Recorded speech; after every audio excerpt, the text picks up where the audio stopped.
সঠিক প্রশ্ন করতে পারার সহজ উপায় কি? ছয়টা ব্যাপার মনে আমরা সঠিক প্রশ্ন করতে পারি। দক্ষতা বা টার্গেট গ্রুপ বলতে কি বোঝায়? দক্ষতা হচ্ছে একটি নির্দিষ্ট দল যাদের জন্য আমরা কন্টেন্ট তৈরি করি। ওয়ার্ড প্রসেসিং বলতে কি বোঝায়? বর্ণ, সংখ্যা, চিহ্ন, ছবি ইত্যাদি সাহায্যে কম্পিউটার বা মোবাইল ফোনে ডকুমেন্ট তৈরি করা হচ্ছে ওয়ার্ড প্রসেসিং।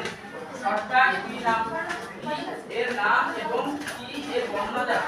পাঁচটি শর্টকাট হলো কন্ট্রোল প্লাস এ নির্দিষ্ট লেখাকে সিলেক্ট করা, কন্ট্রোল প্লাস সি সিলেক্ট করা লেখাকে কপি করা, কন্ট্রোল প্লাস ভি সিলেক্ট করা লেখাকে বোল্ড করা, কন্ট্রোল প্লাস ভি কপি করা লেখাকে পেস্ট করা, কন্ট্রোল প্লাস এ সিলেক্ট করা লেখাকে কাট করা। তথ্য অনুসন্ধানের উৎস কি? তথ্য অনুসন্ধানের উৎস হচ্ছে মানব উৎস এবং অমানব উৎস। মানব উৎস হচ্ছে শিক্ষক, মা বাবা, বড়, দীর্ঘজন ইত্যাদি।